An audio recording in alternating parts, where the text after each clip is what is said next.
When I'm sourcing products, whether wholesale or liquidation, I do the research using Jungle Scout and Scan Unlimited, and the product looks good.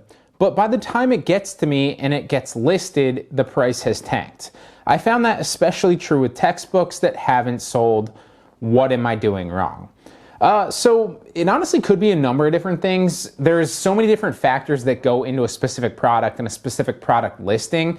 If you're talking about books, especially like right now currently, it's toward the end of February when I'm literally recording this video right here. And so textbook season has passed. And so what happens typically in that aspect is right after textbook season, a lot of the prices will tank because the sales velocity is no longer as high. It's come down a little bit. And so a lot of the sellers on those listings are kind of, for lack of a better word, panicking. They're not panicked, but they're just trying to sell off their inventory. So it starts to become like a race to the bottom pricing. What I'd recommend with books specifically, if you're seeing that specifically with books, is a couple different things. First and foremost, I would say just be patient on a book. You don't need to race to the bottom price. You don't need to participate in that panic to race to the bottom pricing directly after textbook season, because what you'll see happens is within the next month and a half potentially, due to the fact that that textbook season just has passed, you're going to see a lot of those books slowly sell off at lower prices, and those people might not be making as much profit or might even be losing money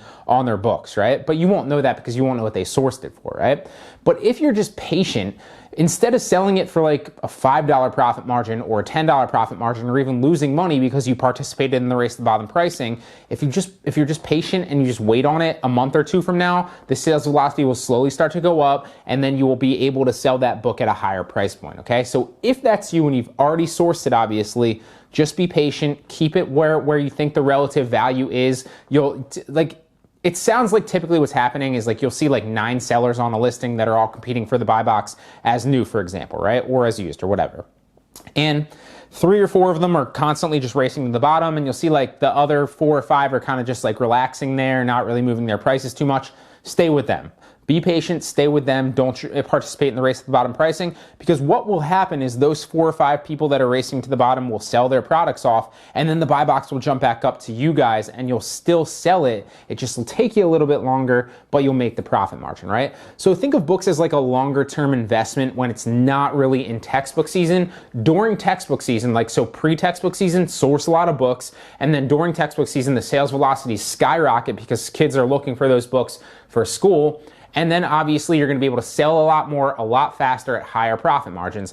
But it sounds like typically what's happening right now is because you call it the tail end of textbook season, you're seeing that there's race to the bottom pricing, the sales velocities aren't as high, and so you're starting to think that this is typical of all books at all times. It's not. You just call it that vortex right after textbook season, it sounds like, right?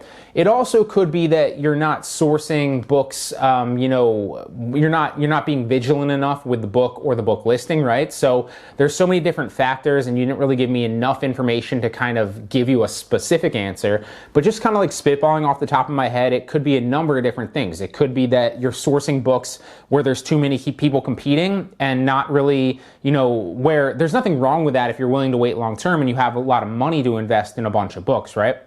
But if you have a couple hundred books and you're just trying to get the best book buys, be a little bit more vigilant, because you'll see good books, don't get me wrong, but you will also start to see the more you do it is some of them are pretty good and they're a 5 out of 10 and you can make money, but it might take you a little bit because there's a lot of competition.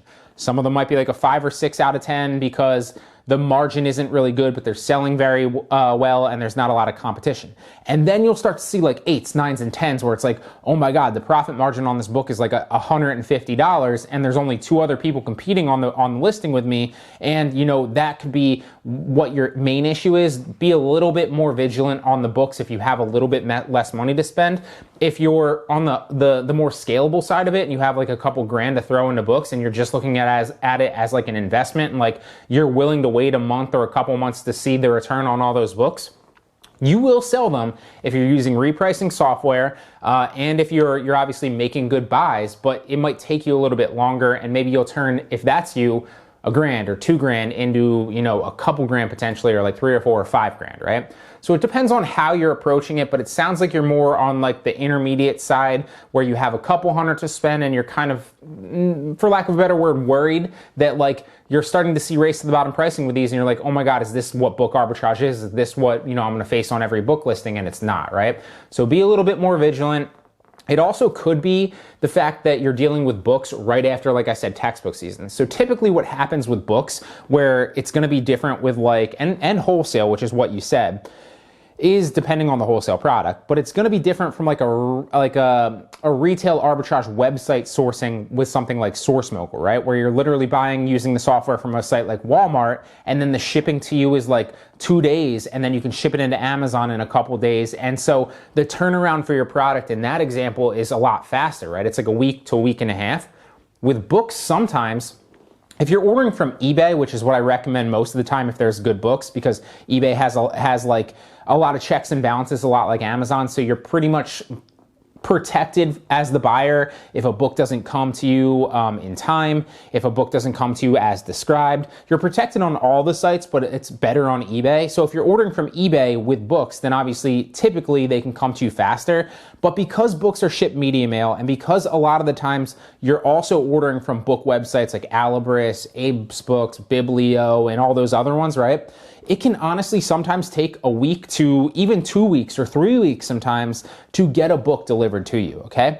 And that could be another issue that you're facing, and another reason why you're seeing that is because if you're ordering a book but it takes you a week and a half to 2 weeks to get it to your house, and then it takes you another couple days to a week to ship it into Amazon, that's like 3 weeks to almost a month in between where the buy box is changing and the sales velocity is changing and the amount of people that are on the listing is changing, right? So what I would say is either just source from eBay if that's a specific problem that you're facing.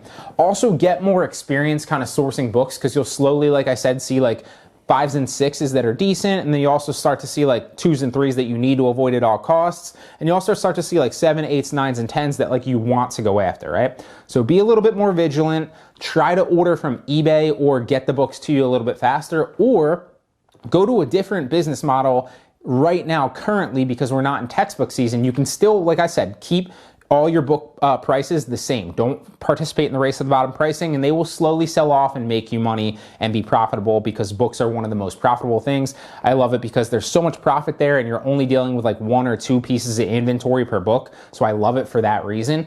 But if that's a problem that you're facing and you seem to be facing it a lot currently, I would say move to a different form of arbitrage currently, like retail website sourcing with SourceMogul, for example. There's a bunch of them out there, because with those, there's going to be a faster turnaround and not as many days and variables in between where you are now and when your products actually are fully received in FBA, so you're competing with the buy box, right? And another tip like I want to hit home is be a little bit more vigilant with your products. So if you're starting to see that a lot of people and the buy box price is tanking and a lot more competitors are on there, then like I said, move to something that's the shipping time from you to into Amazon is a lot faster, but also be more vigilant. So make sure that there's more profit margin there potentially. Just be a little bit more vigilant, and also that there's less competitors currently on the listing when you're looking at the product, right? So that's the 2 tips that I'd like to say there. I think I answered all your question for the first one. Let me read it again.